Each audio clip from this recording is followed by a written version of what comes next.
What's up, everyone? Mike here, and I'm joined with Zero Wave 321 for another episode of the Pixel Replay Podcast. How you doing, Zero Wave? Yeah, I'm doing good. It's been some time since we've done the last one. It's been Yeah, pretty insane. it's it's been a little while.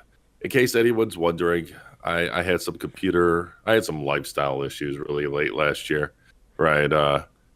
A bed bug infestation because of my neighbors, and I couldn't have my computer hooked up, and Uh, yeah, that was horrible. Uh, how was your end of year? yeah, it was interesting to say the least. I kind of got distracted like a million times, so I haven't uploaded in so flipping long. Oh But yeah, yeah, it's been pretty insane. So that yeah, was that was an issue with me too. Like I tried to upload from the consoles and stuff, but it's never as good, when you can do an actual video from your computer. yeah, it's true. Because there's so much more settings that you can edit and things on a computer compared to a console. Yeah. But yeah, anyway, so what have you been playing recently? I have been playing a lot of PUBG.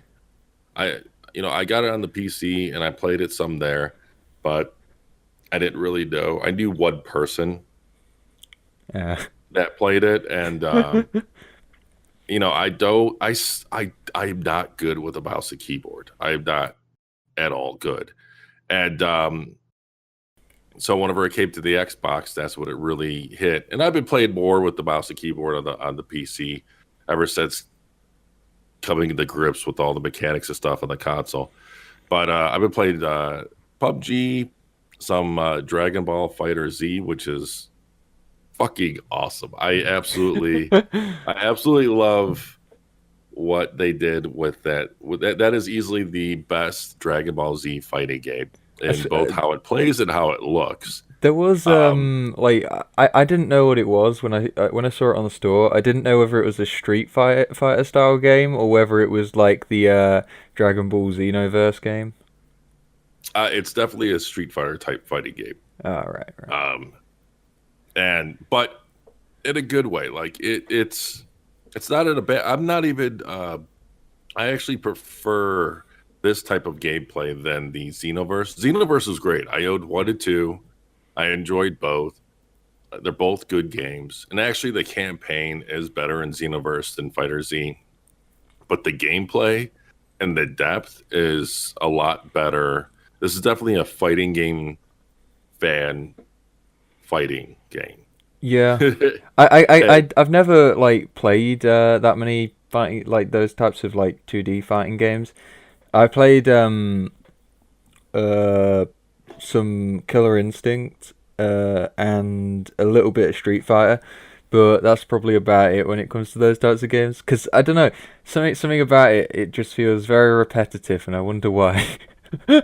well, it's all about how you. I guess those types of games, in my opinion, are the types of games that you get what you put in.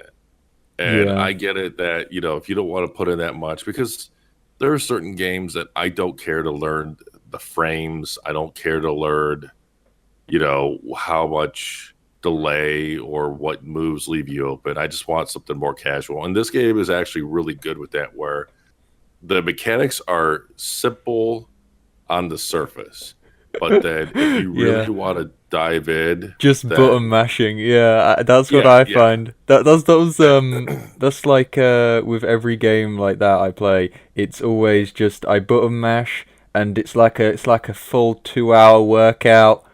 Just me button mashing, getting really into it, and then being really tired for like the next couple of games that I want to play. well, even on top of that, even if you know how to do a fireball in Street Fighter, you can do the special moves in this game. And Yeah, but yeah, I'm enjoying it. I'm loving the hell out of it. I'm finding out actually that there's a lot more depth than I originally thought, because the computer is destroying me sometimes, and that doesn't really happen all too often. It doesn't. It's weird. yeah, When it comes to 3D fighters, I can hold my own. Like Dead or Alive or Virtue Fighter. or Tekken. I'm not awesome. I'm not great, but I can hold my own. But when it comes to like 2D fighters or 2D played fighters like Street Fighter, Mortal Kombat, or now Dragon Ball Fighter Z, Oh, there was I have fun with them, but I get owned. I do not. I know I that can't grasp it as well. with Injustice 2, they added a whole gear system, so like you could play with two modes where it was oh, you can play with gear or without gear on Yes, multiplayer. And I think don't know. ranked did not use the gear. Yeah, yeah, Like online ranked, the gear. I think it let you use your gear, but it was just cosmetic. It didn't change your your stats. yeah. Um, on top of that, I've just been playing a few games left and right. I got a One X, Xbox One X late last year, so I've been doing a lot of recordings of enhanced games on that. I'm picking up the Elgato 4K capture card so I can record enhanced games on the Pro, All right. the PlayStation Pro. Um, really, it like in the 2 years, I guess, maybe coming up 3 years. I don't remember. It's been so time flies. Yeah. Um, I've gotten a lot more attention and reviews to the channel ever since showcasing enhanced games than I have in the 2 years or whatever prior. I think most Um, people, when it comes to like the new console that came out or whatever, a lot of them just didn't get it because they were okay. I don't see much point. I've already got one. It's not like it's next gen or anything. I feel fine with no, mine. it's not next gen, but well, I mean, to be fair, the Pro and the One X are selling really well. I think both Yeah. companies have said that they are selling above expectations for their respective goals. Um, Also, a little side note, Mhm. I I apologize for my voice because I've been under the weather, so I'm just going to get that out of the way. Yeah. Anyways, but both consoles have sold well. The One X has sold. I know it sold well leading into the holidays and stuff. But I think it depends on what you have. If you have a 4K TV like I do, like with HDR and all the fancy goodness, Mhm. that it's definitely pays off to get these updated systems, especially the One X. The Pro is an awesome system. I love the Pro, uh, but the One X definitely does complement a 4K TV better. Um, but either one of them, if you have a 4K TV, then you should definitely, you have money to burn, or you care Yeah. about performance and graphics, then yeah, you should definitely fork over for these new systems. And even on 1080p TVs, the One X, it has super sampling just system wide, and it was just recently revealed that Sony is adding a option to enable system wide super sampling on the Pro, which is really awesome. So even That's on pretty cool. 1080p owners, you could benefit by having these more powerful consoles. And when I first got the Pro, I didn't even have a 4K TV. I had a 1080p TV, and in certain games like Battlefield 1, I noticed an instant improvement. It was remarkable to how much better, not only how much better it looked, but more importantly how much better it ran. Yeah. And so that's the big thing with I me. find I find with a lot of games that a lot of people are like, oh yeah, no, frames don't really matter, but like in a lot of games they actually do, and Oh yeah, they definitely do, yeah, and that's they the weird improve your thing. performance completely. Bec- Most people couldn't tell you what a frame rate was, like the mass market. They couldn't tell you what a frame rate was. If you asked them, hey, do you know what a video game frame rate is? They would probably look at you cross-eyed. But they definitely understand the benefit of it. And some people can't even see it, but almost everybody can actually feel it. That's why games like Call of Duty are incredibly popular. And that's why if you get a normal Call of Duty player to play another game that isn't 60 frames, they'll say it doesn't feel right. They can't explain why, Yeah. but they can tell you that it doesn't feel right. And the reason it doesn't feel right is because of that. Whatever game you move them over to, it's likely not 60 frames.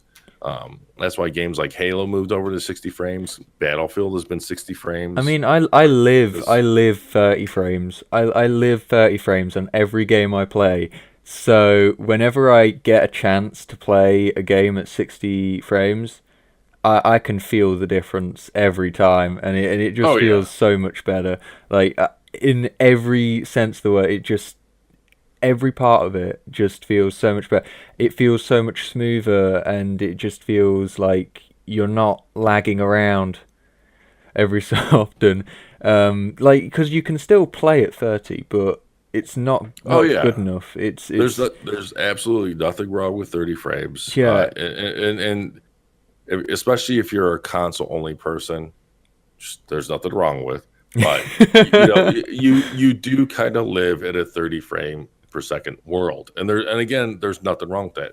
To me, if it's unless it's a fighting game, excuse me, unless it's a fighting game or a racing game, hmm and I'd say a racing sim, because I would let it slide on an arcade racer. It depends on the arcade game. It's so weird. But basically, outside of racers and fighters, I think 30 frames is okay. I think yeah. 30 frames is fine. With an action game, with a shooter, there's nothing wrong with 30 frames.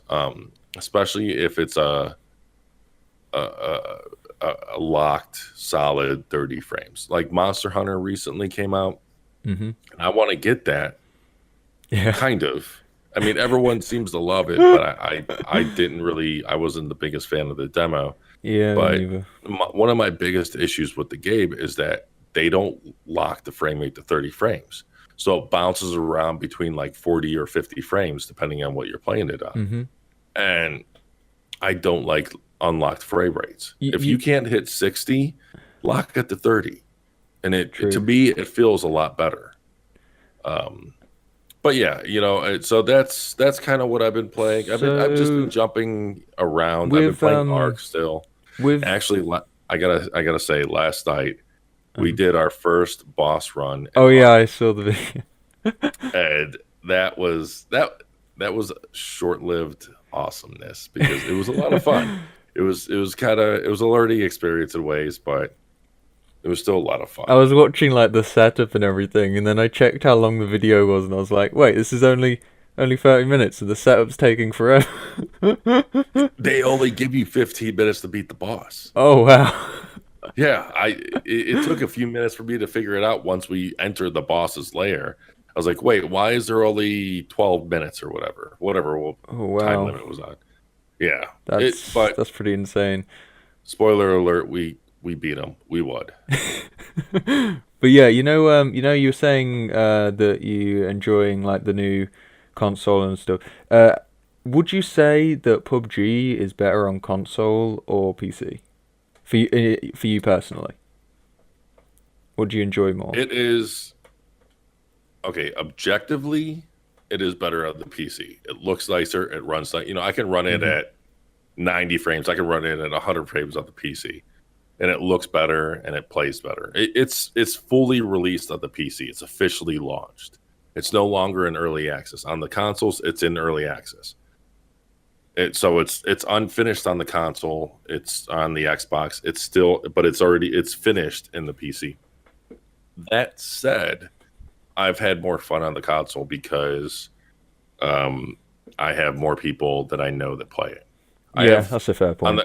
on either consoles. I have a friends list because I've been a PlayStation PSN member since last gen, since the PS3 days. I've been a Xbox member since the original Xbox days, and on the PC, I didn't get into Steam until I built my most recent PC last year. Would you So I don't. say it was a good? Would you say it was a good port from PC to console, or would you say the way they've done Um, it feels a bit off? Because I it find that with a lot of it's games. it's a good port so far. It's a good Yeah. port with caveats, or with you if you put the asterisk and the small print. As long as you understand that it's early access, so it's kind of hard to judge it as a port because it's not done. Yeah. They're pretty much releasing weekly updates. So pretty much every Monday or Tuesday you can expect an update. It's Um, there's a reason why like a lot of games kind of are really terrible ports. It's like games that are either MOBAs a lot of the times, or games with like a lot of ability bars where there's loads of abilities that you need to use, where you literally have to like even with Arc you have to like press is it LT or something just to get to the other part of your bar or something. oh yeah, yeah. Yeah. Arc, but like Arc is an outlier because I love the game Arc and stuff, but Mhm. I can't really say that Wildcard is the most capable of studios. And I don't even mean that in the performance or programming sense on the game, because I can't even imagine how much of a nightmare it is to optimize for that game. But I just mean in the overall sense of like user interface and user experience. They can definitely improve on that without needing a whole lot more power to improve performance. But going back to PUBG, it's a good port, all things considered. It's a lot better now than it was at launch. At launch, it was very dodgy, um, and even now they're still kind of they're feeling their way through the console market, because there's certain things that you can get away with. There's certain things that are easier on the PC than the console, and vice versa. Mhm. And right now, it's still it's the the frame rate still tanks. It it does not look good. It doesn't look great on the PC either, even maxed out. It's not a looker of a game, but it just does not look good on consoles. Even on the One X, it doesn't look all that great. The one thing that they really, really, really need to hammer down on, and I'm sure they are, is on the One X, I don't have issues that people on the on the One S or the original Xbox are experiencing. Like when you first drop on the parachute Mhm. on the regular consoles, sometimes the buildings don't load, Oh.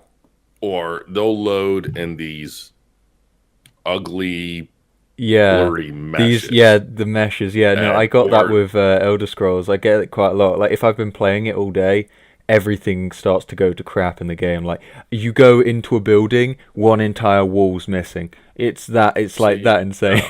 no. Or like now the thing is, like, they'll land on a roof and they'll go through the roof.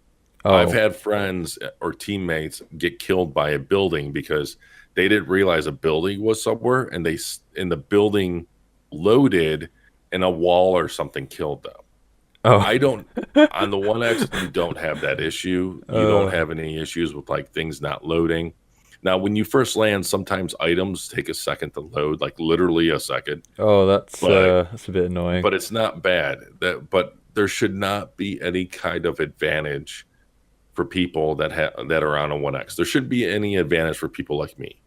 If you're on Yeah. a One X or a regular Xbox or an Xbox One S, it should be it should look and potentially run better or more consistently for me. But there shouldn't be the advantage of you and I. I land on a building. The building is fully loaded, but you either don't see the building or it's a blurry mess. Hmm. And but again, the game is not even the game's not finished. It's still point 0.5 build, so that means it's halfway done. Like it's roughly halfway done. Yeah. um and if we go by the PC, it's probably going to take a good 9 months or so to finish, or at least 6 months. Give it till summer. And if we still have these issues, then that's going to be alarming. But right now, yeah, it's a good port. It's a unique port because it's one of the few uh, uh, console shooters that does not have aim assist. Mhm. I think Rainbow Six Yeah. Siege is the one other game that does not have aim Well, assist. no, it does. It does. Well, it depends. It It does. doesn't have it It for competitive. yeah, yeah. It doesn't have it It for doesn't have competitive and competitive, but casual. cooperative it does. Yeah, when you're playing Terrason, you have You it as get well. the aim assist. Yeah, Yeah, yeah. yeah. Um, and really, as long as they make the gunplay feel good, I'm okay. I don't want aim assist. I prefer not to have aim Yeah, assist. same, same. I mean, I mean, it should really just be skill more than anything, and that I'm kind of okay. ruins it. Yeah, I'm okay with aim assist and pretty much every other shooter. But when it comes to these highly competitive shooters like Rainbow Six or PUBG, no. When I was playing Fortnite on console, that's another thing. When I was shooting at somebody, for some weird reason, it automatically locks on. But because it locks on and they're moving, I'm shooting bullets behind them and not just before them. So the travel I'm not. time messes up and everything, and Well, I don't know. the thing with Fortnite is that it uses hit scan, Yeah. so a lot of guns don't even have a travel time or bullet drop or Oh no, anything. You know, they do like the not sniper some get some. specifically. Yeah, the snipers do, but like if you have an ACOG assault rifle, Yeah, all you yeah, gotta that's do true. is make sure that the crosshair is on the head, and you push the trigger, and it's an instant hit. I feel as instead of for Fortnite, instead of recoil control, it's more the spray pattern's so random and it starts off somewhere random. It doesn't begin in the same spot every There's time. also the building. I mean, Yeah, and the in building. Fortnite, a big thing is the build, and that's one of the reasons I don't care about the building. Yeah. If they made a secondary mode, call it hardcore mode or whatever the hell you want to call it, where there was an island that was larger. That's Fortnite to me has potential. I can see the appeal for other people, and I can see why hmm some people might prefer that. But for me, it it's infuriating playing that game. Like I had one good I moment just which I was kind of like, yeah, this okay, I'm kind of having fun right now. Literally somebody decided to like not even protect their building. They built really high, but it's like one platform. And they built like really high and then really across or whatever, and they were obviously they'd die for full damage. So I shot the beginning part of their building, that collapsed, and then obviously everything else collapses along with it. So he's just looking around at himself. He's just like, oh, I've really messed up here, and then he falls and dies. That's my favorite part about the game, when somebody thinks they're being smart by building up, and then they just die to it. It's the only good part. It's the only good part. But yeah, that's Fortnite for you. yeah. There's we trust me. We I can keep on going on and on with Fortnite, with PUBG, with the whole survival or whatever genre that is. One last bad standing. hmm So what have you been playing? Oh, I've been playing like a crap ton of Rainbow Six Siege, which is kind of Awesome. surprising because like one really dumbass thing is that I didn't want to play any casual for quite a while, and then I do, and then I'm like, yeah, I don't mind casual. Casual's good, but if I haven't played it in a while, I go to Terrorist and I literally just play like Lone Wolf constantly.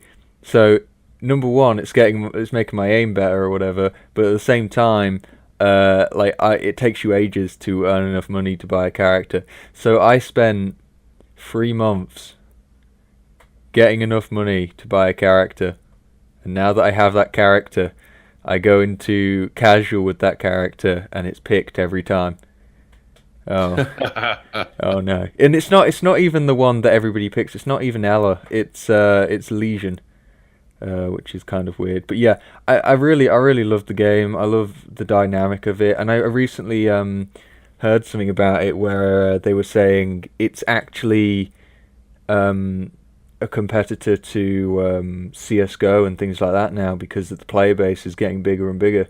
Um, I can which see is that. I can yeah. definitely see that. I mean, I have it on the I have it, and I played some of it. I mostly played Terrorist Hunt. I played a little bit of competitive, um, but I can completely see that as someone that's played CS:GO on the PC. Uh, it's it's a really good game, and it's kind of a, I don't know, a Cinderella type story where it did not impress at first. Yeah, everybody. It was a buggy mess. It was Yeah, it was it was a buggy insanely mess. it was It insanely bad it for a was while. it was one of the long list of games that was But when I first downgraded, I guess. Yeah, but when I first saw the gameplay for the game, I was like, this is the perfect game for me.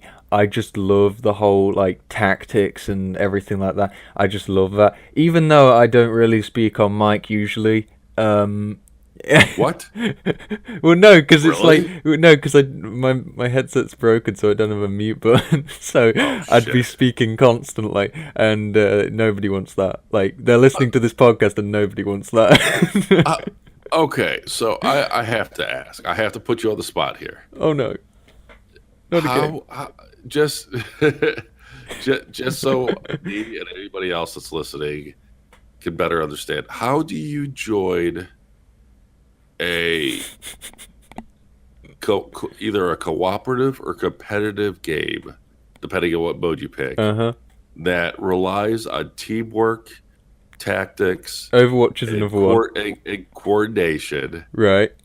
and not use a bike, Okay. So even if it's all the time. number one, it's a big issue because it's for those people that usually like stay on mic. They obviously clearly are like, yeah, I really want to like. I'm going into this game wanting to be like, all tactical and stuff. But then you get a lot of people that it's not even like there's no point in even going on the mic when like nobody else is. And a lot of the time you'll go into a chat and you'll say, "Has anybody got a mic?" Nobody responds, and you're just stuck there. Oh, Yeah, okay. most people don't, so that's probably the main reason why. It's really annoying because I genuinely wouldn't be that like, you know, I'd probably speak to people a lot more if everybody else started speaking first. But I mean, I want to know that somebody else is gonna respond before saying, "Hey, has anybody got a mic?" Like constantly, like after every game's finished, I go into a new game. Has anybody got a mic? When you can see on their icon that they clearly have a mic, but they're just not using it. Um, so yeah, it doesn't help. And half the time, I also don't want to be like speaking to squeakers constantly, or I don't know. I don't know. It's a big issue with a lot of games. I know that the Overwatch community is having an issue with nobody being on comms in competitive. But I don't play it competitively. I only play casuals, though. Okay. Yeah. Well, I guess that makes it okay. Yeah, But I mean, competitive, I understand completely. You need to be on comms. If you're not on comms, then you should not be in competitive. But yeah. no, yeah, I completely agree. And like it was kind of hit or miss, the experience I've had with it, where people either have a mic or they don't. And Yeah. it seemed like more often than not, the people that did not have mics were the ones that betray you. Yeah, yeah. No, you know something. Okay, like I get a million of these games constantly. You get the types of games where you go into the game and you're like, okay, I want to play a bit of hostage. Somebody insta-locks Fuse. Like the one character that does not work on hostage that can just shoot grenades into a room. Um, Now that's a big issue because the other person, the person who was playing Glaz, was not happy and voted to kick him. But that didn't work, so he shot him in the head as soon as he spawned, and then he continued with the game. But then somebody else came along and shot him, and then everybody voted to kick the Glaz rather than the Fuse, and now we have a Fuse in our game on hostage. Oh That's the God. that's the game. That's the game right now. I wonder Everybody's if so the other angry. guy I wonder if the other guy or the later guy shot the second guy because he shot the first guy. There's a big issue with team killing in the game for console players. As soon as you spawn in, some people accidentally shoot somebody in the back of the head or something, or like in the back of the body or something, and that would anger them to shoot them back, or they'd die instantly, and then it starts a whole entire thing of like the teams killing each other. So yeah, that's always an issue. It's a big issue with Rainbow Six Siege. Like, I can't play a game without somebody being extremely salty or something going horribly, horribly wrong. That sounds like fun. I'm the only one. I feel as if I'm the only one that's normal in the game half the time, because I'm the only one that doesn't run in immediately and get killed. I understand where PC players are coming from when they're like console players are terrible. Well, I mean they're not wrong, because the ones that I've seen are terrible. And also there's an issue apparently at the higher levels. They have people using mice on Oh yeah, on because Siege. there's adapters and stuff. Yeah, apparently that's a big issue, and people are like, "Well, just get a mouse and keyboard then," which is fair enough. But I don't want people calling me out constantly, saying I'm either hacking or why are you using a mouse and keyboard and then killing me before we spawn. I don't want stuff like that. The crazy thing is, a mouse and keyboard adapter would work best at games like Rainbow Six, where there isn't like competitive Rainbow Six, where there isn't any aim assist. Yeah. Because I haven't used it, but I feel like aim assist would. I don't. I wanna mean, say if that I it would use it, hinder I would turn off aim assist because number one, it kind of messes you up more than it helps you. Yeah, like that's like I don't know if it would help or hinder, but it wouldn't feel right. Yeah, it doesn't. Like when you're playing the game, like what I did is because I played a lot of Lone Wolf, I'd have my I'd play Ash, I'd have my gun ready, I'd just run in, and then scope somebody and like ADS, and then immediately it locks onto their head, so I don't even have to worry about it.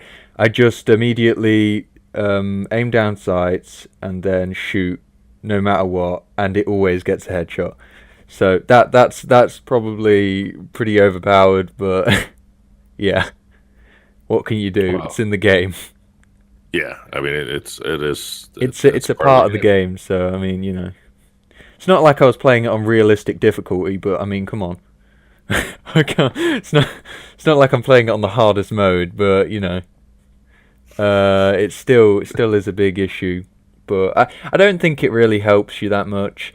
I've had like, and there's also the issue of people saying that other people are hacking when they're not, and like, I'd say you get less hackers on console than you do on PC. Typically, yes. Yeah, because Yeah. the PC obviously has more kinds of like hacks that you can put on there.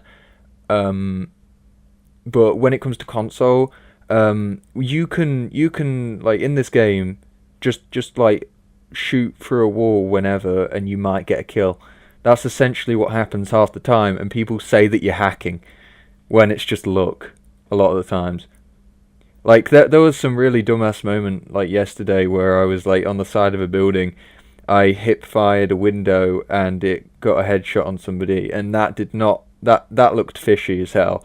Like I was also moving around on like the rappel thing and everything, and still I still got the headshot instantly. I think that's a big thing with that game. It's really weird, but I'm kind of enjoying it. I'm seriously enjoying it, and there's going to be a new update soon as well with the whole Outbreak DLC and stuff, and the new operators Yeah, I saw and stuff. That's they're up to what, season 3? I don't even know. Yeah, season 3. No, yeah, I think it's. I don't know, something like that. I think it's season 3. I don't really pay attention that much. It's definitely year 3 on the pass. Okay. For the operators. And yeah, the operators look interesting. Obviously, nobody's really seen them, but everybody knows that the 4chan leak is going to be pretty much right. I mean, they're probably going to change it slightly, but it's going to be almost exact. One with a drone and one with like a stim thing that he uses. Poor Chad. No, 4chan's a very trusted website. No, Um, they're trusted, but they're also yeah. There's a part yeah, of 4chan that is like the cesspool of the internet. yeah, the poll ones, but I mean that's fine. But yeah, You'll have that anywhere, yeah, you, anywheres. yeah, you get, Anyways, yeah. speaking of what games that we've been playing, Hmm. I am starting to have withdrawals from Sea of Thieves Oh, really? because the game finished off the demo closed beta finished off last Wednesday morning or Tuesday night, depending on where you were, and it was pretty fucking awesome. It was limited to what the main game was going to be, but it was awesome. It wasn't even Xbox One enhanced or Yeah. One X enhanced. Um, so if you were playing on the One X like me, you were playing the same version or same game that the regular Xbox One players were playing, but it still looked amazing. It still played amazing. Um, and I really hope for Rare's sake that it does well because I It's got think a really good fan base. It's got one of like the best that I've seen for a while, and that's saying something. But yeah, we'll see if that holds up. I hope it does. I hope it does. There've been a lot of games though for like just before it that have been like as you said before taking the wind out of its sails. But yeah, Yeah, those games and stuff like I said that it was Black Wake and you said what was it Skull and Skull Bones and Bones, that's the one. from Um, Ubisoft. yeah, Yeah, I yeah, recently watched the trailer for that. It looks oddly like Black Flag. yeah. um, I think they even use the same engine. I wouldn't be I surprised if feel they as if use they the same used engine. some of the assets as well. Like the islands look very familiar. That would not surprise me at all. And that's fine because Yeah. the thing with Skull and Bones is I don't know if you do the micromanaging that you do in Sea of Yeah, Thieves. it's more about the combat. Like, and same with Yeah, Black Quake as well. They were both really just mainly about the combat, less about the whole adventure side to it. but Um, there's like a whole meta game on just um, managing your crew or your crew managing the ship, just managing the ship in general, where you're responsible for raising and lowering the anchor, for raising and lowering the sails, for angling the sails so that it hits the wind at the right angle so you get the most speed. oh Um, wow. you gotta loot different ships or different areas and stuff like that so And that then you you've can got have like the flanks. islands and the riddles and Yeah, you got the the islands and the enemies seem riddles. pretty weak. I don't know about the enemies. The enemies in the beta were just the skeletons. Now, Yeah. in the data mined info from the updated betas or demos shows that there's other enemies like the Kraken. There might be an evil merman. Um, there is also different kinds of skeletons. I kind of wish that there's like a I wish that there was some kind of order to the thing. Like you know, like there's all the ships causing chaos, and then there's some form of ship that like keeps the order. Like I want there to be an AI ship somewhere, and it's the most OP ship in the game, and you don't want to come by it, and it I'm just hoping that's what the it Kraken destroys you. is. I mean, granted, not a ship, but I'm Yeah, hoping the Kraken is this. they could do Um, what do you call it? The Queen Anne's Revenge or whatever that ship. if they did do a powerful ship, I would prefer that it's a ghost ship. Yeah, same actually. And I don't see that happening. I see the only other ships. I see the other than the Kraken, and there's also like a raid or a treasure raid. Hmm. If you've seen some of the trailers where it has the skull above an island, Oh yeah. so that I guess is some kind of treasure raid, and that is something that if I'm not mistaken, that's something that everybody in your server can see, and they can go that direction. And there could be I think 100 people per server. I think that So, something that would be really like I feel as if the game needs a lot of updates for it to stay oh yeah, fun.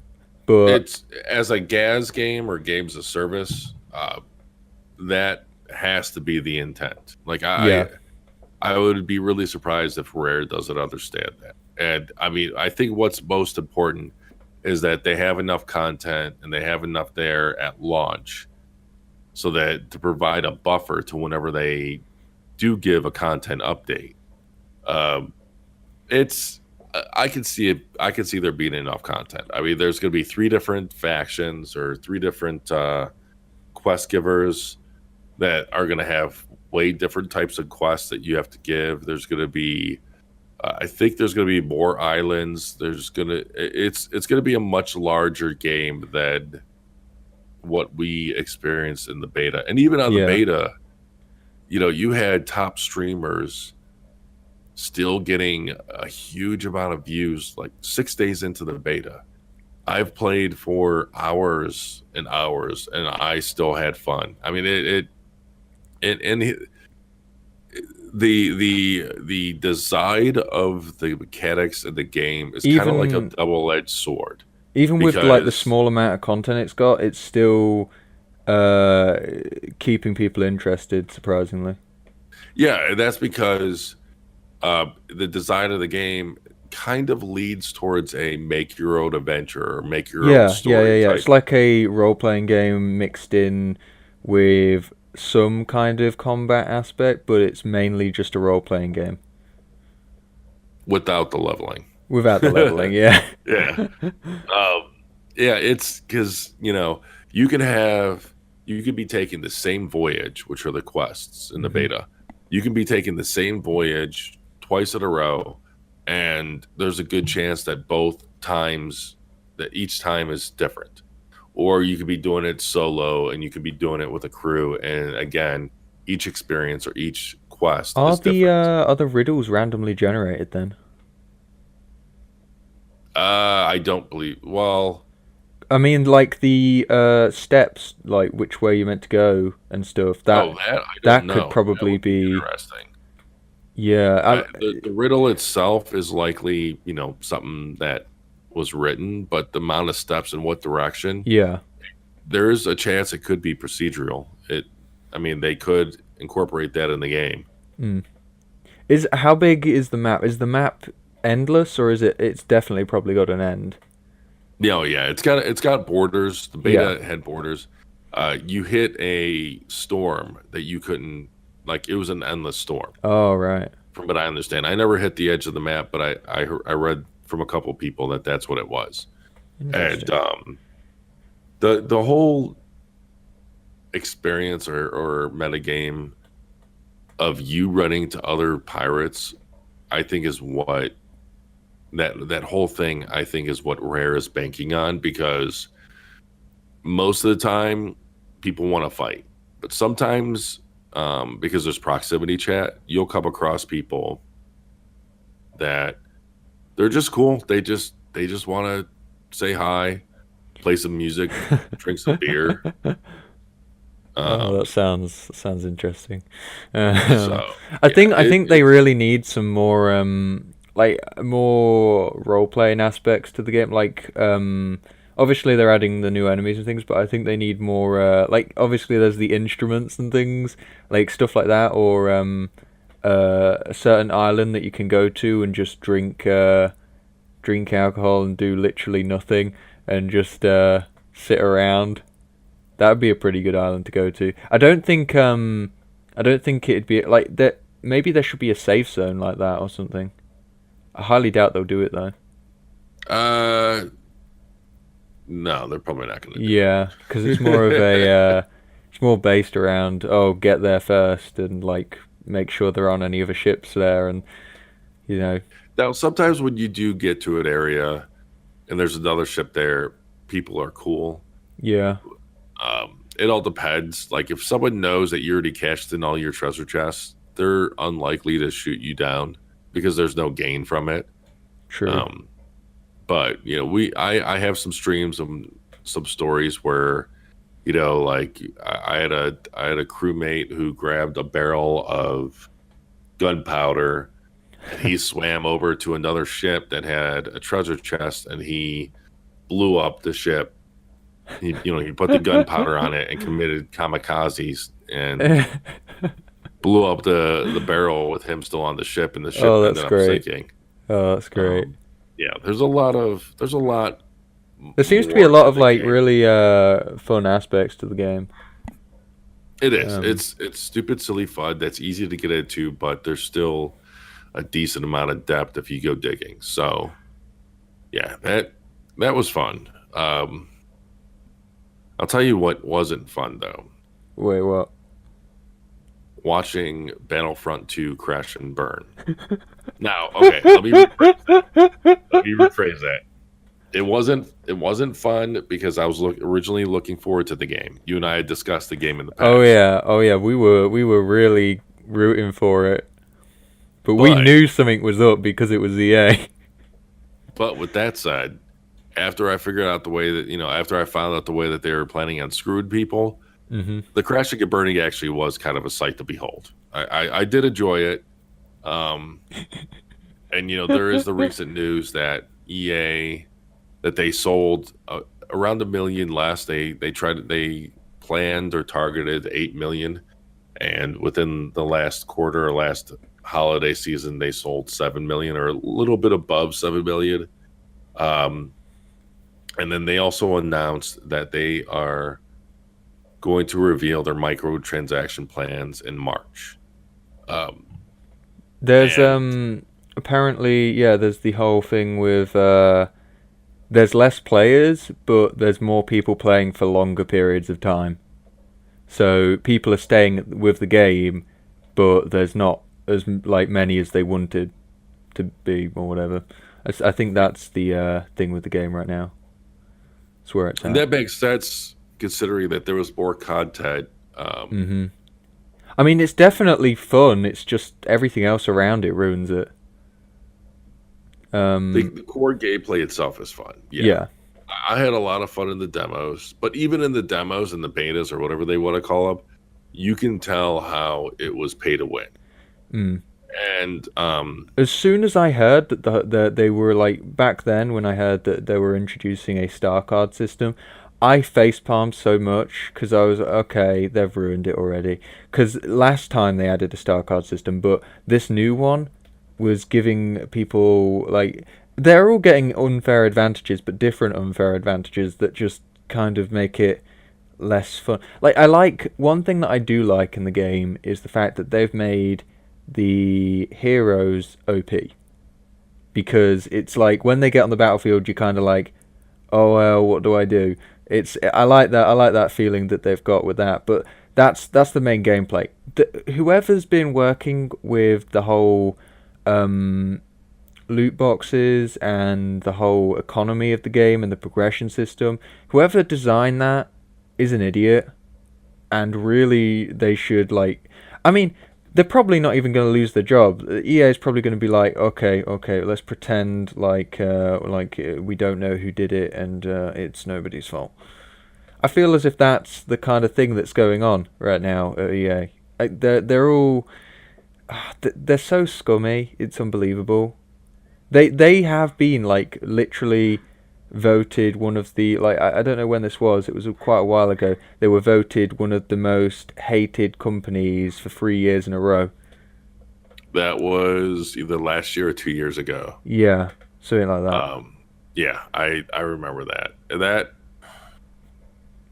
They don't help themselves. I can't help but to just shake my head. They make sports games constantly. They shit them out constantly. Take my sports games. Yeah, they're all great. Don't worry, they're not a reskin. And then people actually buy into the crap that especially FIFA. People seem to buy into the whole, oh yeah, this is a different game. No, it isn't. It's their most successful That's the sports game. thing. It's so surprising how it is because it's the same damn thing. I mean, I understand with a lot of the sports games, they're like, okay, this area we could probably do really well in because now we can get all the sports fans involved, and that's going to give us a lot of money. Let's also go down the road with Disney and do something with them, and then we can probably get all the kids involved. And let's go and make something for adults and stuff. And let's get all these different areas so that we can make money constantly over some random crap that we have put no effort in and we don't really care about. Feel as if that's their mindset for all of this. I don't know what they're thinking. I, to be fair to them, I feel like that's the mindset of every publisher. No. Yeah, no, that's a fair point. I mean, a lot of Um, publishers these days they focus on.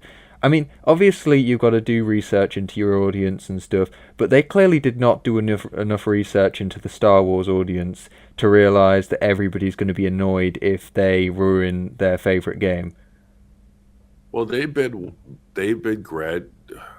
moving. The industry as a whole has been moving more and more towards loot boxes and microtransactions this generation.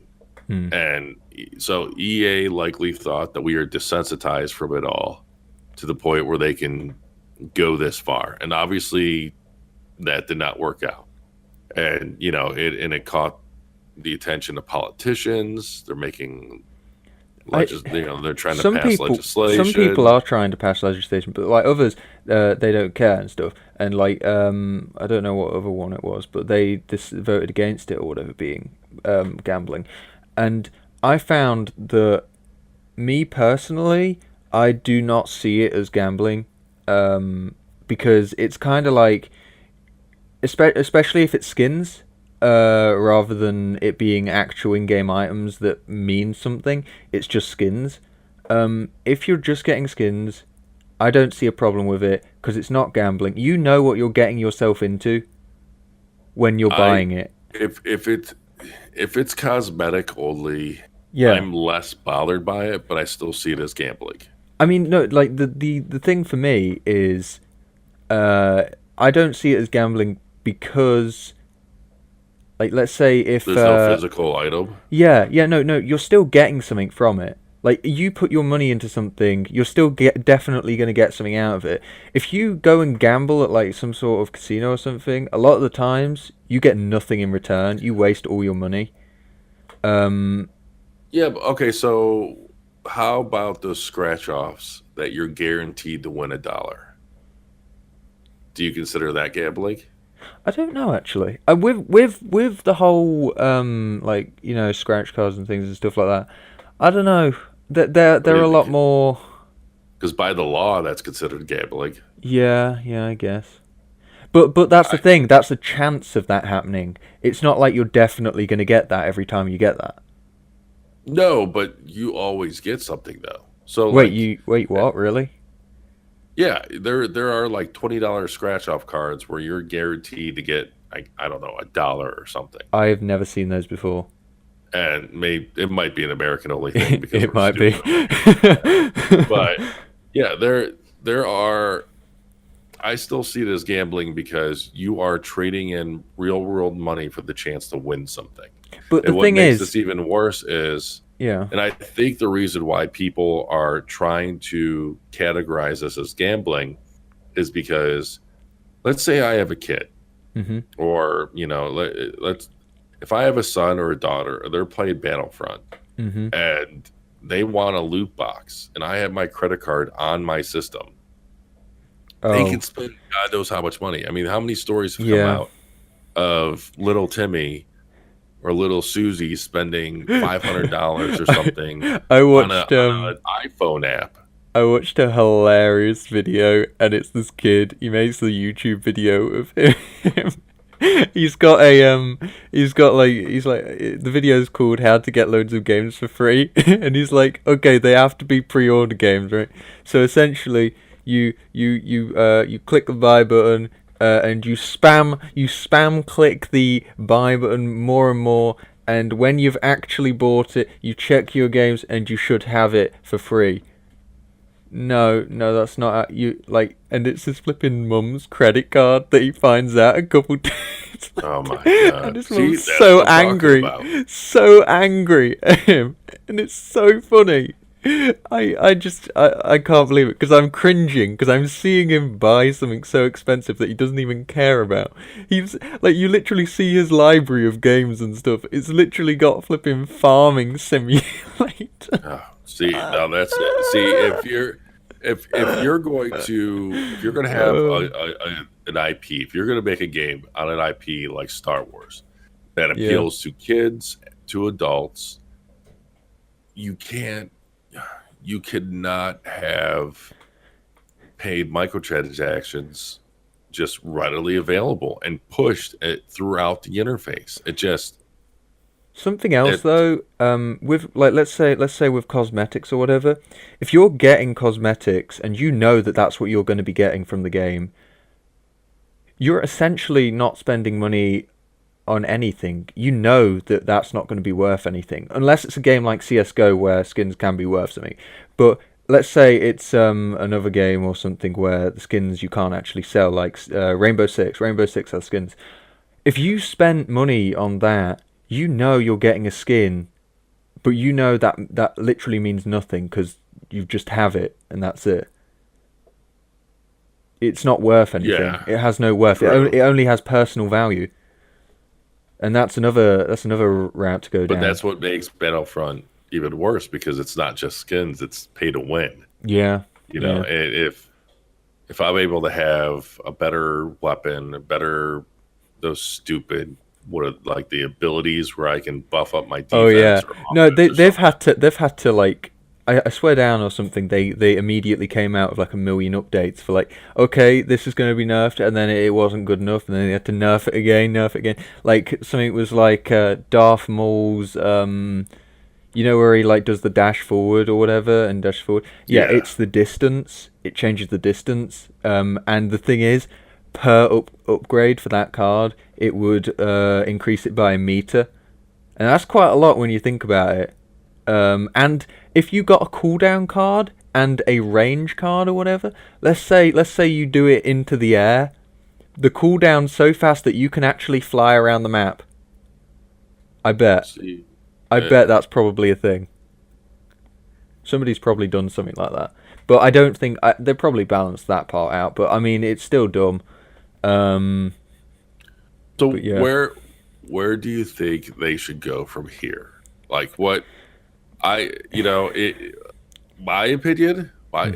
if I was in charge of what, unfortunately for Dice, I highly doubt they're the ones Yeah, I highly doubt it as well. that Yeah, are calling I all know. the shots on design. If they are, and if you're listening to this, Dice, which I know you're not, then what you should do Come on the is podcast and defend yourself. yes. No, what you should do, leave a comment if you are listening.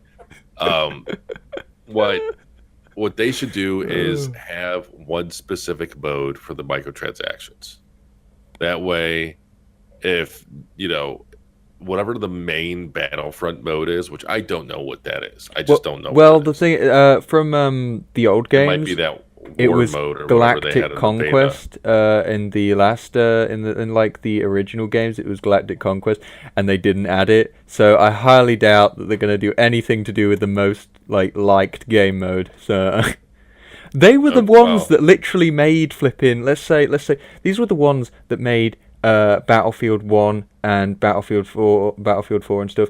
Those games have conquest in them.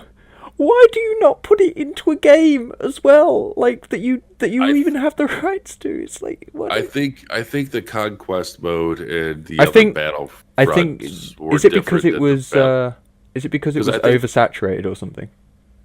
no, I think the conquest is it the conquest mode. There is a conquest mode in Battlefront 2, I think, but I thought the conquest mode that you're thinking of, like the Galaxy Conquest, No, Galactic was Conquest. It or was essentially you can go to any point on the map, and capture that point. and it would apply to your faction, right?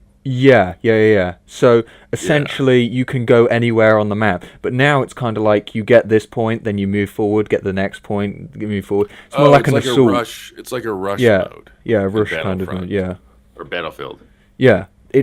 I, They've just completely like taken it out of the game, and I think the only are reason why we they sure they did. don't have a conquest mode? Oh, I'm definitely sure it's really dumb. Everybody's angry about it. Oh, Yeah. well, And they're all whatever like, they. okay, the one way that this game could be healed is if they added that mode. And I don't know whether that's true, No, but yeah, exactly. I don't know whether that's true, but it's at the same time, it would be good to see that.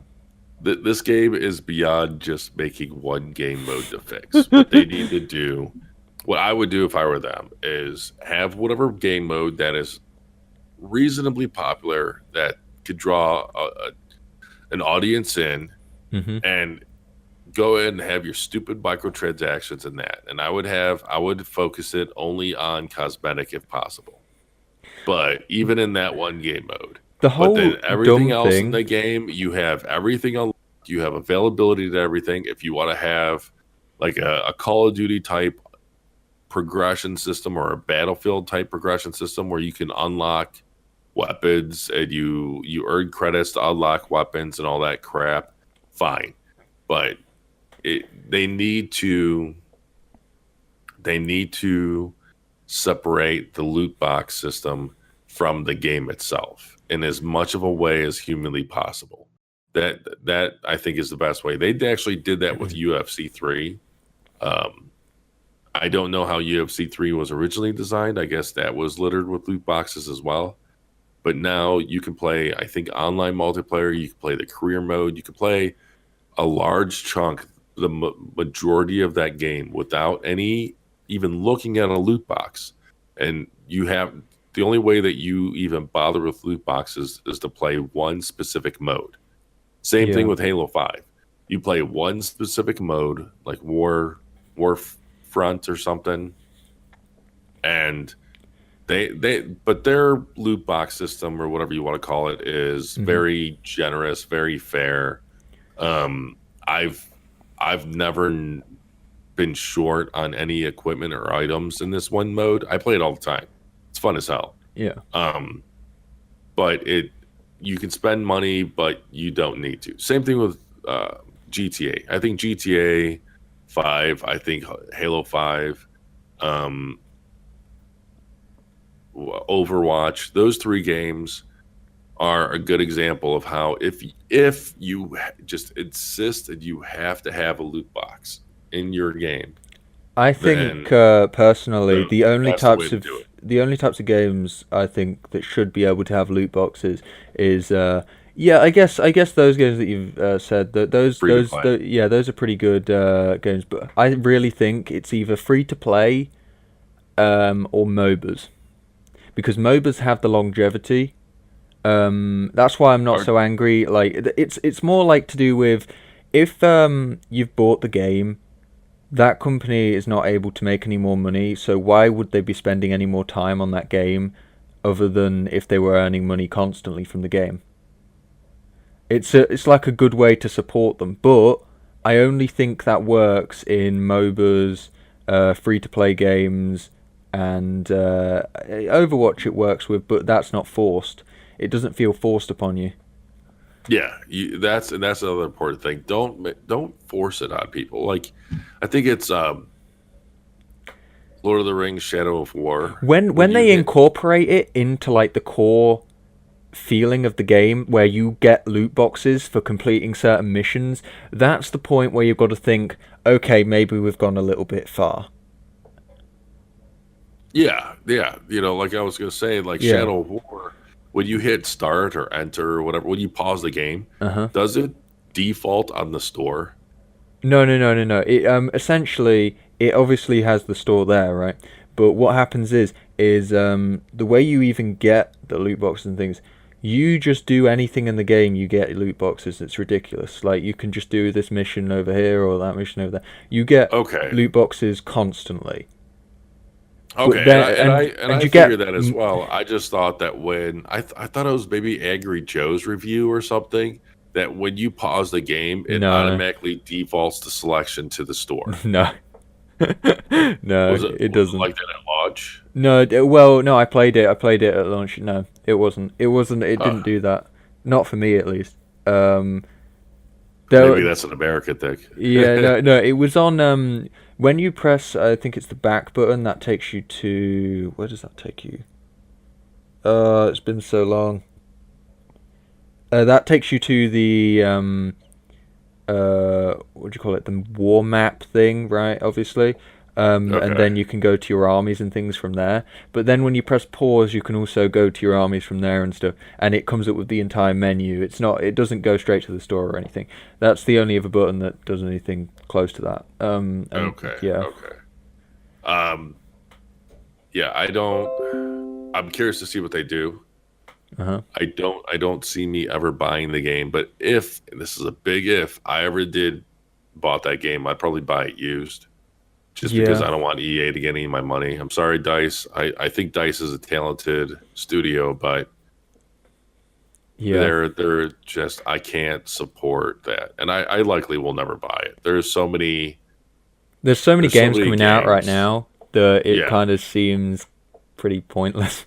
yeah. There's so many To games coming out now. There's so many games coming out in 2018, mm, and this is a perfect time for me to ask, about what games in 2018 are coming out now or soon or down the line that you are possibly looking forward to. I don't know. A lot of the games right now that I've seen seem to be like literally just not my thing. I've because most of the games that have recently came out last year, those are all the games that I was looking forward to. Those were all the games that I was waiting for, and now that they're out, I kind of either don't like them or have like a solid opinion of them being good or bad. So I don't really like. I'm not really looking forward to any specific ones. I'll probably like see one trailer sometime or something like that, and then I'll be like, yeah, that's a great game. I'll probably get that. But a lot of the times, big names like I was really looking forward to Battlefront and like things like that. Sea of Thieves, I remember when that like trailer or thingy first released, and I was pretty excited for that. Everybody else was, so I felt as if I had to be. Um, and then yeah, what else was that? Like yeah, A Way Out doesn't just it just doesn't seem like my thing anymore. That was another game that I kind of was into, but not anymore. I don't know. And I've also completed a load of games that I kind of wanted. I wanted Dying Light for a long time, but I never really bought it. And now that I got it, I've completed it. And same with Assassin's Creed Black Flag. Finally, for the fourth time, I've bought it. But yeah, I don't know. I'm not really looking forward to anything specific. So is the what do you call it? 2018, is that going to be kind of your year to catch up on your backlog? I don't. The thing is, I don't even have a backlog anymore. Like a lot of the games that I want are on PC and I can't run. So that's essentially where I'm at right now. Because a lot of the times, especially for console games, there aren't any console games that I'm actually looking forward to as well. Like that specifically, because there are probably some PC games that are coming out, but I can't run them. So I kind of give up. But yeah, I don't know. There's Well, always something coming out on PC anyway. I'm sure that there's going to be. I'm sure there might be something that you're either not remembering or thinking about, and Yeah, probably. plus, there's always going to be new stuff announced for the second half of the year at E3. Mhm. So there's always that to look forward to. Yeah, I can't wait. I can't wait for like another one of those E3 things, just so I can just see some new games. Because I think I saw Metro last year. That looked interesting. That looked surprisingly interesting. Like usually I'm not a big fan of the Metro series, but the trailer for that new one looked interesting. I would be really surprised if Metro 4 came out this year on the Switch. Yeah. I don't know. I don't even know if it's scheduled to come out this year, but if it is, then that's awesome. Wait, it's Um, coming on the Switch? oh, you said Metro. I was thinking Metroid. Oh, Sorry. oh, Yes. oh, Yes. oh, oh. Metro does come out. I'm pretty sure it's scheduled to come out later on this year. Um, that I can't wait for. That Yeah. I've absolutely love the work that team does. The 4A guys. Um, Oh yeah, wait, Metro. there was another game. What was it? There was a game that it hasn't made a lot of series, but they haven't made one of them in so long. Fable haven't made a game recently, and I'm thinking it could be announced very soon. Fable 4. Oh yeah, there's all the rumors and stuff about But it. yeah, Likely even if it is Playground Games is announced, working on it, yeah, even if it but is announced, it's going to take like a good year for it to actually come out after it's been announced. So if it's yeah, I don't see it coming out any sooner than 2 years. yeah, exactly. That could even be a either cross-gen game Mhm. or a next gen Xbox launch title. Um, I mean, I just don't see it coming out anytime soon. I think was it Unfortunately, last time we spoke about liking cross-platform play or something. Was it last time or the time before? We it was started to one. speak It about was that. yeah.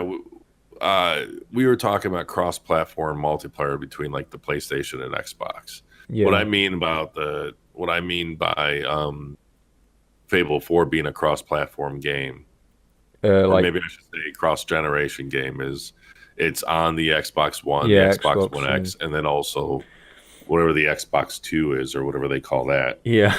Um, I don't yeah, think that like I think the next name for the Xbox is going to be something so dodgy like Xbox Beyond or something. You know, something dodgy like that.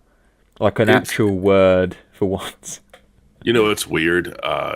The Xbox One is really the only Xbox One name that it never clicked with me. I never care. I still don't care for it. I mean, I get Yeah, what same. even knowing what they were going for it, I just don't. Yeah, I don't The see it. Xbox, the original Xbox, I was like, okay, that sounds kind of cool. That's fine. That sounded good. I And then it's, the Xbox 360, the Xbox 360 was like the Dreamcast for me. When yeah. I first heard it, I was like, what? That is the stupidest thing. That I remember when rumors were coming out that that it might be called the 360, and I was like, no, no, no, don't call it. Why? Just I why? I But remember back in the day when like it was when the Xbox 360 came out and everybody was making videos on like, oh, here's the new Xbox 720. It's like no, yeah, no, yeah, you just doubled the number. No. No, like that's never gonna happen. but just like the Dreamcast, because when the Dreamcast was announced, I just shook my head. I was like, what the hell? And I had an amateur Dreamcast website at the time on Angel Fire, and I just did not. I was not a fan. Um, Mm. this was back when it was still rumored, or the code names were Durrell and Katana, if I remember correctly. But just like the Dreamcast, the 360, I warmed up to it, and I like it now. That's never been the case for the Xbox One. I still don't care for the name. I just call it the Xbox, really, just because it's the Yeah. only functioning Xbox now. I think that's with like I think PS4 is the only one where you say the generation of it in its name. Like PS4, PS3, Yes. PS. Yeah, that's the only kind of console where you actually say it in its name. Like when you I don't know when you say like Nintendo, some of Nintendo's consoles. Yeah, I think you'd be more specific with Nintendo consoles because there's so Yeah, many well, different types. Nintendo, yeah, their names are more specific. Their names are more of a branding of the actual Yeah, device yeah. or what the device means. Like the Wii or the Switch or The Wii, the Switch, stuff like that, the Wii U, yeah. um, even that the Nintendo 64, stuff like that. Uh, it's because of Sony that Microsoft can't do. They can, but they choose not to do an Xbox One, Xbox Two, so on and so forth. Because Yeah. when the reason that they went with the Xbox 360 is because they didn't want the Xbox 2 to sound inferior compared to the PlayStation Oh. 3. And you know that it's kind of crazy, but that is the type of things that these companies, I don't think Sony pays attention to, because like you mentioned, they kind of have it easy in this. But Yeah. Nintendo and Microsoft, they definitely pay attention to how does the naming of your system, how does it make it compare, like how does it make it sound in comparison to the competition? And not only that, but the how easy it is to pronounce in other languages. I think another good name for the new Xbox would be the Xbox Edge.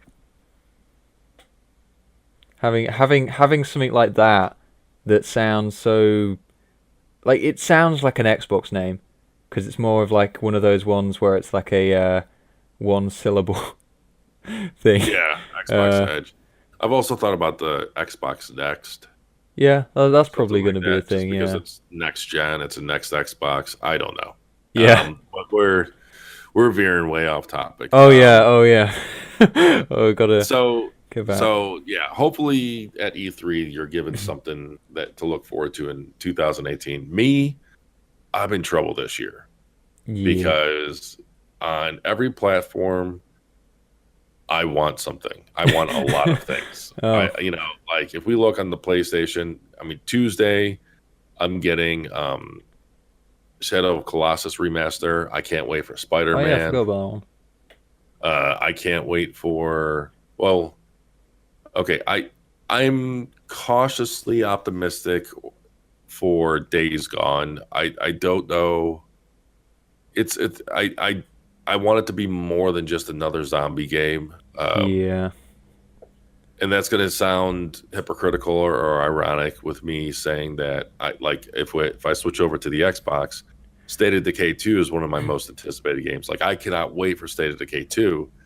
But State of Decay, and I'm assuming State of Decay 2 is not your typical zombie game. It very much focuses on the community and how the community evolves and adapts to a zombie apocalypse versus putting a huge focus on killing zombies. I mean, Yeah. killing zombies is actually something that you should avoid in State of Decay if possible. I saw something like when I was watching the trailer for it. I saw a lot to do with the way the obviously it's like defend your base or whatever and build stuff or whatever. Yeah. Well, when I was watching it, I saw the areas that you could actually build in. There's set zones to place stuff. So whenever you wanted to put like a Yes. chemistry station down or like a thingy, you have to put it in these specific spots for this base. And Yeah, yeah, that that's I how the don't know, first game was. I don't know whether I like that or not. It kind of doesn't. I like games with a lot of freedom, like a lot of freedom. But I don't I know. like it because when you move to a new safe house or whatever you want to call it, Mhm. um, there's different advantages and disadvantages of that location, and you being able to see how many, let's just call them building spots. You be able to see how many building spots gives you a good idea of, how good, gives you a better idea of how good that area is. Um, How does the whole perimeter thing work? Because there's I saw that there's fences, obviously, but how does that work? Does that automatically happen after you claim that as your base, or is it? no, with the first game, it has to have fences. Like pretty much every safe Oh, zone has some kind of fence, but the type of fencing, there's a house that you can claim in the first game that the fences are really short, and it's just not, it's not yeah. good. Um, and then there's like a warehouse you can claim that has really nice tall fences with barbed wires and stuff. Um, Was there anything like I know with 7 Days to Die, it's kind of like okay, every 7 days something happens, right? So is it kind of like that with the old one or anything? Just no, wondering. what the old one is, so there are kind of like these watchtowers that you can go up in around the cities or towns, Uh-huh. and you go up there and you can surveillance the land, and then that way you have an idea of what's around that area. Is it kind of And like you know when you do the Eagle Vision on Assassin's Creed so you can no, see no, all the it's nothing different like that. No. objectives, or no? I mean, you Because go up to a high spot and you look around, but you have to focus on so like when I was you're thinking aiming down like sight. bases and stuff, because maybe you could see bases and like what things could be bases, like No, automatically. what you would see is like you would go up to like a water tower, let's say, Uh-huh. and you look around, and if you focus on a um, pharmacy, it would say pharmacy, and you can hope there's a good chance that you can find medicine there. Or if you see a Oh. restaurant, you can see where there's a restaurant. You can see where there's like a gun store or a construction site, so you can get building materials. And so there are also hordes that just randomly roam around the world. Oh. And if you don't if you don't kill these hordes often enough, they there more and more hordes start to form, and then Oh no. you'll suddenly get a heads up from the radio lady. I forgot what her name was, but basically she's the one that would give you updates on missions and give you updates on new missions or other people that needed help on your radio. Oh wow. And she would tell you that there are hordes heading towards the base. So you would have to Oh. either cut off these hordes ahead of time or fight them off at the base. And yeah, the game just was very dynamic. It Hmm. and there was a level up system for your characters, and one of the greatest things is there was instant death. Wait, So what's I that? had, Is that for like or zombies? not, So I'm they sorry, instant not instant death, instant death. permanent death. Oh. There's permanent death. So um, I had a guy character, Chris or something, Marcus, All right. I think Marcus, and a girl character. These two characters you actually find in the beginning of the game. All right. And the first character you start off with, Marcus, you start off with, the first character that you and your buddy Eddie find is this girl that I can't remember her name, but this girl and Marcus were my go-to. They were my high level. Oh. Um, So and you've the leveled them up leveling the up, most, yeah. yeah, the leveling up in that game is the more you run, the better your cardio and running is. The more you fight, the better your Oh, okay. fighting So it's is. like Dying Light with the whole agility thing of if you run around enough, you level up and stuff. Yeah, but there's no like trees in that sense, like in Dying Light, Oh, yeah. like a So there's no like athletic things to do, like climb stuff all the while, constant, like not parkour. Parkour. no, There's no there's parkour no things. parkour. Now Yeah. you could have your character focus on like blunt melee or sharp melee and stuff like that, sharp weapons.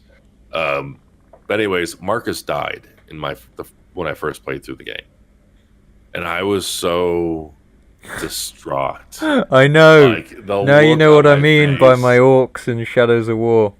Yeah, now I mean my jaw dropped, and I pushed him too far into the limit because he went on a Oh supply run, no. Oh no. and because you have a stamina bar, and the more you play as that character, because you can switch around different characters. Like Oh, that's cool.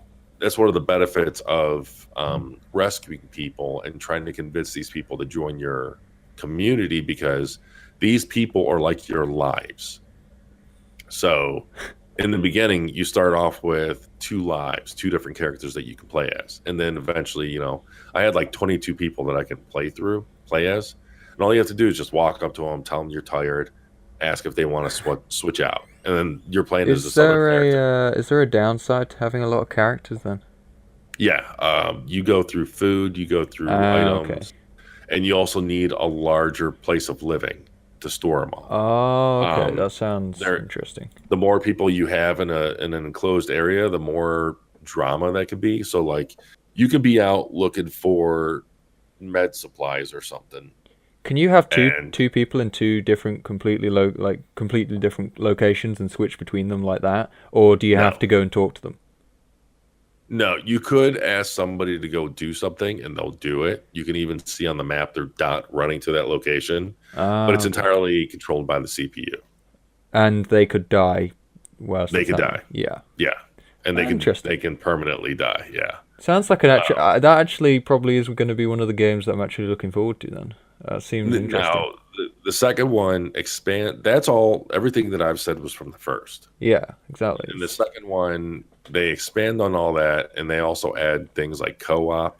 There's a dynamic co-op, so like there's a flare Oh, that if, let's say I get myself in a pickle and I need help, I can shoot this flare in the sky, and any person that I think it's a feature you have to enable it, but any person that's not in my game can see that and accept to help me and basically kind of like oh, so go there into is my like game. a PvP aspect to it. It's not like just co-op. It's more.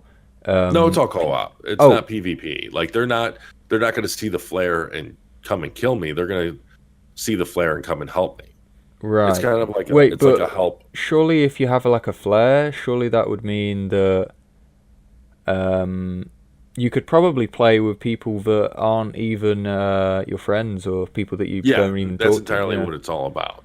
right. It's like you can invite friends to play with you Interesting. co-op, but if you have no friends online, and let's say I'm trapped in a building with a couple of hordes around me, because like there's in part one, I've had stories where I go out for a supply run, and all of a sudden I aggro two or three hordes. So 40 to I got like 40 or 50 zombies chasing me. And there's no way, and I'm tired. I don't have my weapons getting ready to break. Is there a way to slow them down? Like, say, if you go into a building. Yeah, if you go into a building, that can slow them down, but they'll break through doors, they'll jump through windows. It'll slow them down, but it also slows you down because Ah, yeah, you that's if true. if you're going to jump into a window, that's going to take more stamina than if you just went through a door, Yeah. you know. Um Wow. so yeah. That's So actually pretty cool. there's a lot of mechanics and a lot of systems to the game. The studio that's working on it, they worked on really high profile games like Diablo 2. Um I think the lead is his name's Jeff Strain. Really, there's a lot of talent, a lot of stuff to look forward to there. But yeah, back on the PlayStation, I'm looking forward to. I already said Spider-Man. Days Gone. I, I'm probably gonna get it. I hope it's good. I'm sure it's gonna be good, but I hope it's good enough to get for day one. Um, Yeah. and then Last of Us 2, I'm looking forward to, but there's no way that's coming out this year. Um, on the PC now, on the PlayStation also, I Shenmue 3 is another game I'm looking forward to, but I'm going to play that on the PC more than likely. All right. My Kickstarter copy is the PS4. I'm just going to leave that sealed. I'm not going to open it, and I'm going to buy another copy on the PC and play through that. So Shenmue 3, I'm definitely looking. Shenmue 3 is top. That is number one for me. I cannot wait for Shenmue 3. I haven't actually even heard of this. I'm sorry, what? I haven't heard of that game. Well, ladies and gentlemen, I'm sorry to announce that this is going to be the last podcast. It has been fun. No, Shenmue 1 and 2 were games that launched on the Dreamcast. And the second one was also Oh. ported on the Xbox.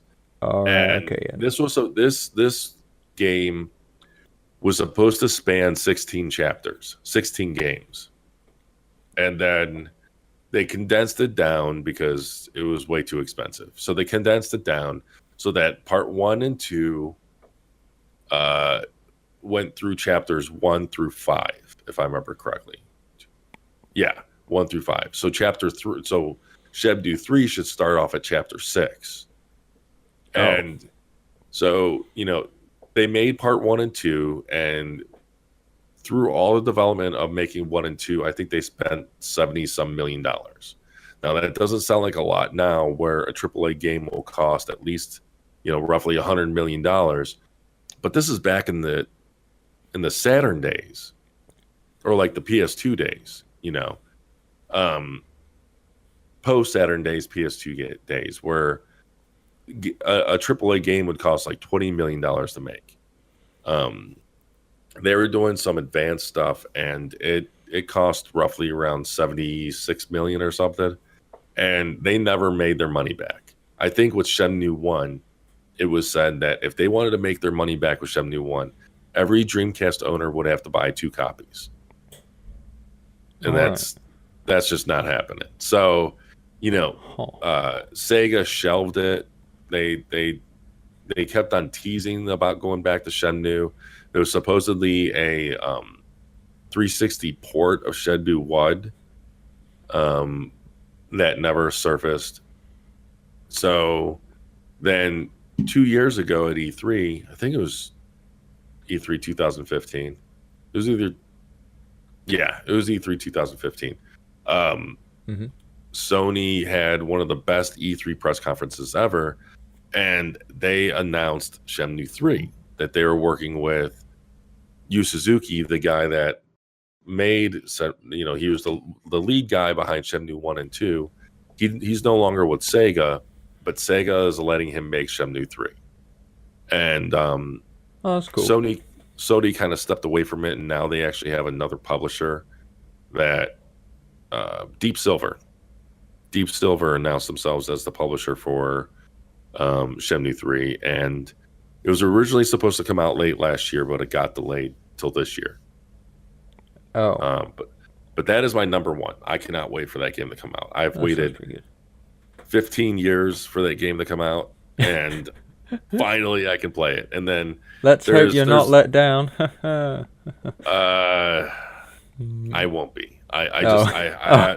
This is one of those very few games that I have this irrational blind faith Yeah, that it's going to turn yeah, out well. yeah. And There are those games. there's strong rumors or reason to believe that Sega is going to release a remaster of Shenmue 1 and 2. So I'm looking forward to those as well. On the Xbox, I already talked about State of Decay. I can't wait to get Crackdown 3, Sea of Thieves. I wasn't completely sold on Sea of Thieves, and then I played the beta, and I can't wait for that now. This is definitely going to be a much better year first party wise for the Xbox than last year. And then also whatever, and that's all in the springtime. Like that's the first half of the year Oh, for Microsoft. I think Spider-Man is supposed to come out in September. I do But think Spider-Man actually looks pretty interesting. Most of the old Spider-Man games didn't look that great. I cannot wait for this Spider-Man. I love Insomniac's games. After Sunset Overdrive, they've proven that they can do an open world game. Yeah, I I love Sunset Overdrive, but I felt as if the story was a bit too short for me. I don't know That's whether funny because that's I have yet to because beat it. oh, But it's my one big concern about Spider-Man is that a lot of the cuts or a lot of the trailers have showed cutscenes and QTEs. yeah, And I trust that there's going to be a lot of meat to the game. I just wish they showed more of that meat. I'm not a fan of cutscenes, or not. I'm not cutscenes. I'm not a fan of QTEs. I'd much rather them try to design it where I'm doing these awesome things with more control than just a button press, or just make it a cutscene. Forget the button presses. I don't care about hitting triangle 4 times. yeah, yeah. I don't like QuickTime events. I just prefer it if it's like, okay, yeah, here's the Just a cutscene. cutscene. I don't, yeah, because we that way I don't can want to be watch the stressing cutscene. out. Yeah, and Especially in a boss fight, and like you've got this boss down to like low health or whatever, and then all of a sudden, oh, here's your quick time event that we gave you no, warning about. Okay, and then in the half the time you can't do it the first time. Then they gain all their health back because you there's a didn't lot do of that games quick that are time bad event. with that. Yeah, it's ridiculous.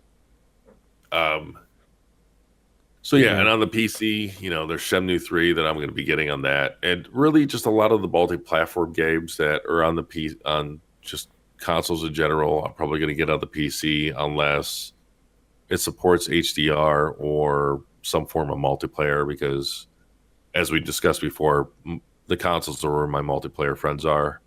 And HDR is just a mess on PC, so I much rather do that on a console. Yeah. Um, I might get Monster Hunter later on this year on the PC. We'll see. I'm half tempted to get it on the Xbox now. I'm just waiting to see if what they do with the updates. Yeah. So yeah, there's a lot that I'm looking forward to. One of the biggest games that I'm looking forward to was actually recently delayed, and that's Red Dead Redemption 2. And that I cannot wait for that. I would love it. Didn't really get to play the first one that much because I did play the first one a little bit, but I don't know, the controls weren't for me. I don't, I don't know why, and I didn't really find the story that interesting for me. But that's I have just yet my to beat opinion. it. Oh, again, I've yet to beat it. again. It's backwards compatible on the Xbox One. So, and I own it. So Yeah. I would love to play through it. I'm just waiting to see if they do a 1X patch, an enhanced patch, because there's a handful of Xbox 360 games that they updated and enhanced so that they run it like 4K. Oh, that's kind of weird. Oh, it's absolutely amazing. I mean, I don't know if you've played Halo 3, for example, Oh no. but if you play Halo 3 on an Xbox 360 on a 4K TV, that game is a jaggy, rancid, soupy mess. But you throw it on an Xbox One X, it supports a level of HDR. Oh wow. It looks nice and sharply clean. The drawing is pushed out, and it's the same game. You can put in the same disc in both systems, and it looks like a remaster. That sounds cool. I love it, and I hope they do that with Red Dead Redemption because it looks decent. It looks all right, backwards compatible, but it looks pretty jaggy when I'm playing it on my TV. Yeah. So I'm waiting to see on that, especially since it's getting delayed until the end of this year. That means that I have all year to play it, and I'll grind it through and I'll play it before part 2 comes out. It's one of those games that I never could get into. So whilst everybody's really excited for it, I have no idea like whether I'm gonna actually like it or not. I'll probably like watch some videos on it, but I don't know whether it's for me. That's just me personally, though. And I get that. Yeah. I completely I'm not. That's the weird thing about 2018 with me. Mm-hmm. I don't like pirates.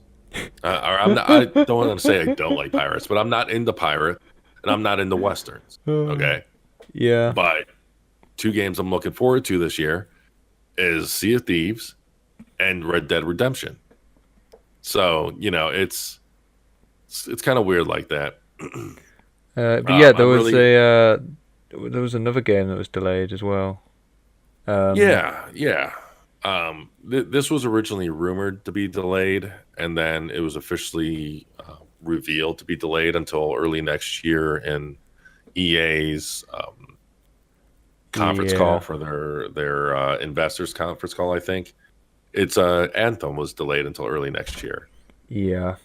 I think it makes everybody kind of I don't know whether it makes people more worried or less worried that it's been delayed even longer. Well, I think what has caused people what has caused some concern is that Kotaku recently, and this is going to be linked in the description below. Kotaku has recently released excuse me, an article talking about how BioWare is doubling down on Anthem as pressure builds or mounts, and they talk about how the game has been in development for a good number of years now, but development has kind of been a mess. I'm assuming they're forced to work with DICE's Frostbite engine, and Frostbite wasn't ideal for what they wanted with the game, so they had to make a lot of customizations and optimizations with the tools and with the engine. And I think one of the quotes in the article was that they went from it went from a game that was a mess with development Yeah. into oh yeah, it went from the category of this game is screwed to game development is really hard. Oh, And oh, that's well, that's always great. It's great to hear. is Um, is that me? wait, what? Oh my god, that was me. Why did I don't know why YouTube all of a sudden opened up in my background. Anyways, um, that was really weird. Oh, So yeah, they're well, they're gonna want EA is gonna want them to release that game um, sometime within the next fiscal year. So I think they have until February or March, and I don't know. I want it to be good. I want it to I be want the a lot of Destiny games to be killer. good, but Well, yeah, yeah. The thing is, that game, it's got everything that you'd want from a kind of futuristic kind of game, but I don't know. I don't know how well they're gonna do it, because to me it kind of feels very obviously when you saw the trailer for it, it was very scripted because obviously it's meant to yeah, be, but yeah, I don't know, something about it just feels like that's not what most of the world's like in the game, and most of it is probably going to feel a lot different to how like that one area in the trailer felt. Um, I think they're going to focus a lot more on the character, but at the same time, I kind of want them to focus a lot on the world and building a what's the word? An ecosystem of wildlife and stuff. But they're probably not going to go too much into that. I think there's going to be an ecosystem. I don't know if it's going to be an ecosystem that's built.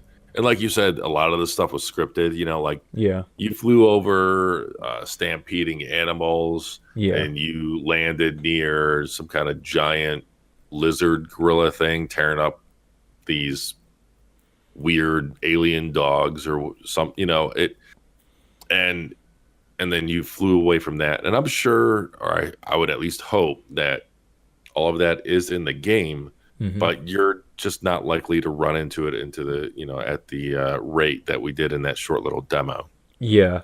Um, I think It there's going to be a lot of I don't want to say world building, maybe maybe world building in the sense of earning new quests and going to new areas. And I don't know if they're going to focus too much on the human aspect because it's a co-op game Yeah, outside I of you like the whole earning. nature thing of the game, but like I Yeah, really yeah, want them to do something with the creatures in the game to make them feel more like actual creatures that, you can watch them hunt some other creature like they're part down, of the or world. yeah, they feel like they're alive and stuff, and they And actually do yeah, stuff other than that would go a huge way. That would go a long way uh, selling the world to the player if they had an actual ecosystem. yeah. And I mean, they did touch on that in the game in the demo. Like I We'll want it see so how that well. you can follow that one like animal or creature around, and it will do different things every time, and it will go around eating stuff, and then it will go to this other place, and then you know fall off a cliff. I don't know. I wanted to do something interesting with that, because a lot of games don't really do that. I think the only game with a proper decent ecosystem is Ark. Um, and that's all like a legitimate ecosystem. But it's not done amazingly well, but No, it's done to the it's point done well of enough. yeah, It's done exactly. well enough to sell the game or sell the world. And yeah, if they had a now there's a difference between Ark and Anthem in the sense that Ark, a big focus is the animals or the dinos and Yeah, how you interact with them and how they interact with each other. I don't know if there's going to be nearly the focus or if the if the animals on this planet are going to play as much of a role. I Yeah. hope they do play a large role because I don't want it to just be In the trailer, they did kind of. The kind enemies of that yeah. you fight. There was a thing walking by that fell down or something, something like Well, that. that wasn't an animal though. That was a mobile base. Oh, okay, that makes a lot more Uh, sense then. yeah, that was, and then that's when the soldier guys were coming out of it and stuff like that. That I hope there's more to the game than just generic bad guys. I would like. I mean, there's hopefully there's different factions. It would be great if there's different animals with their own ecosystem. Yeah, I think Um, there definitely will be something along the lines of that. It just won't be in that much detail most of because all, that's not going to be focused. it would be great if loot boxes did not ruin the game. Oh no, definitely. I feel as if that's going to be a factor in the equation when Well, it comes to everybody is going to be watching this with, yeah. under an eye of scrutiny, just to see how that whole thing develops. Is EA going to You pull the see, same shit again, with or with EA, they've always got this thing of instead of feeling the game and being like, yeah, this is a good game, they use a business model, and they're like, okay, so this is what does well. We need to do more of this. Do it, and then they go out, they do it, but they've put no effort into it. It's only because it does well, and then obviously it does terribly, and then their games get worse and worse until now? you know. But see, Battlefront did do as well as expected, and in Anthem is one of those shared world games or games as services or whatever. So it is going to have microtransactions. I'm not going to hold it against them for that having microtransactions. Yeah. I just don't want them to have predatory loot boxes that punish me if I don't spend additional money in the game. Yeah. Outside of if you want to have DLC, that's fine, fair game. Um, Also, I mean, I really hope this does well just for BioWare because Yeah. They need it, something.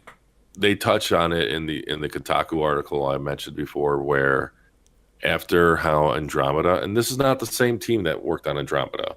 Hmm. Um, Now the team that worked on Andromeda is now helping with Anthem, but the main team that has been in charge of Anthem, excuse me, Yeah. the main team that's been in charge of Anthem is the one that worked on the original trilogy. So it's the A team or however way you want to label it. It's just with how willing EA is Hmm. of taking studios behind the shed and shooting them. I don't want that to happen to BioWare. I much rather them. I really wish EA would give these studios an option to like buy themselves out or just break up Yeah. Yeah. Same. than outright But is it? close Yeah. them But out. is it that company that has like, let's say, Dice, for instance? Do they have the rights to Star Wars Battlefront, or is it EA that have the rights that they're giving to Dice? So they That's won't be EA. able to. That's Yeah. EA. So they won't be able to make like a better game unless they stick with EA, which is still a really bad decision. Yeah, but let's go back to BioWare. Hmm. They've had a number of games, under their belt. And Yeah. if they left EA, they could go make a new IP. They can make it their own, maybe not Mass Effect, but they can make a new RPG set in a new universe, just like Mass Effect. I think that's the big issue with companies though. They're so worried to leave uh, the safety of having a company with a lot of money behind them. Um, I think that's the main issue when it comes to companies making games like this. They do it because they have to, not because they want to, but a little bit because they want to. They want to continue that franchise. They don't want to just leave a franchise that they've been working on for so long. Well, the problem with EA is that they're far from safe. Yeah, I mean, look at how many studios they've closed down. They just closed down Visceral yeah, after they canceled Visceral's game. yeah. They And ruin a game and then they cancel the company. That's a bit scummy. I But I wouldn't I expect don't nothing know. less. I don't know what happened with the development of Visceral's game, but they were obviously a talented studio, Mm. and just to close them off without giving them the opportunity to work on something else, I just don't agree with. And you know, they ruined Dead Space, Dead Zone. They ruined Dead Space because the third one had microtransactions. The third one had co-op. Um, and by them I mean EA, because I highly doubt that Visceral would have added those things into the game if EA didn't ask them to or push them to. Yeah, Um, I just, for BioWare's sake and for people like me that are looking forward to Anthem, I really hope that it all turns out good. I want it to be the Destiny killer that some people have called it in the past. I want it to be what Destiny should have been. yeah, And I I don't know. I'm looking forward to it, but it's not a 2018 game. It's a 2019 game, and I'm okay with that because there are already too many games this year that I'm jumping on. yeah. I have no idea. I think it's probably going to come out like next year or something. Then I guess Oh, it is. It's been definitely late announced that next it's year. delayed, Then but I it's going to be within the first quarter. So they have until March or something, February, March. So they have a few extra months yeah, to work on it. it should be I good. just hope it makes a difference because that's why Mass Effect launched in the state that it did, because EA had to get it out before their quarter was done, their fiscal quarter, and that blew up in their face. So Yeah, EA is definitely not. They have they're not shy or afraid to rush a game out before it's ready. They did that with the first Battlefront, where they rushed it out for the Star Wars movie. mm, What is it, New Hope or whatever, the I one have before no the idea. Last Jedi Uh, and Force Awakens.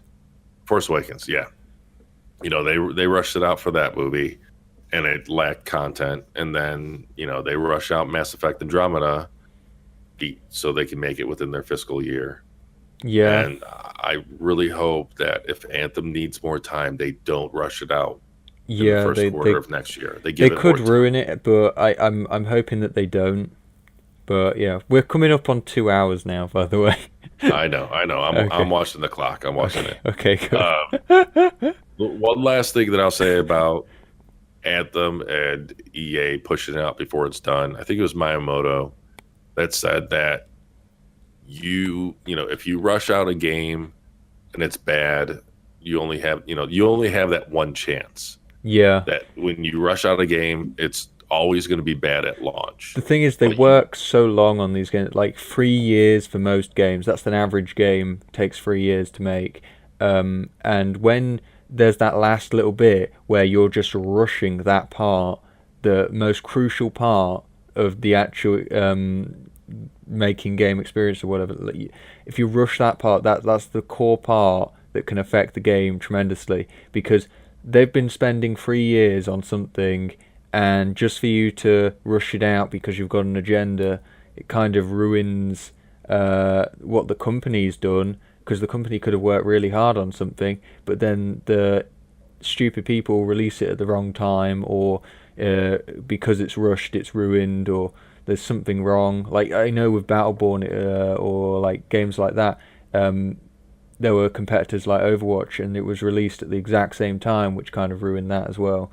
Um, I mean, hell, EA did that exact thing with Titanfall 2. yeah, yeah, They released Titanfall 2, and they sandwiched Titanfall 2 in between Call of Duty and their own Battlefield 1. yeah. It's And crazy. sales on it suffered because of it. It's ridiculous. I don't know. I don't- Yeah. Hopefully we don't see a repeat of this with Anthem. Yeah, I hope Um, not. I really hope not. but But yeah, with those hopes and dreams, I think we're gonna call this an episode. yeah. So it So was a good episode, yeah, nicely yeah, sized. yeah. After Good. it's been ages since we last done the last one. Yeah, definitely good talking. But yeah, it was fun. If you need any links from the video, they'll be in the description. If you like the video, leave a like. If you like this podcast, watch the other ones. There probably be a playlist of them somewhere. Yep. And yeah, I'll. Anything else you want to say? No. Thanks for watching and listening. I'll check you guys out at the next episode. All right. See you later, guys. Later, Zero. Bye. Later, guys.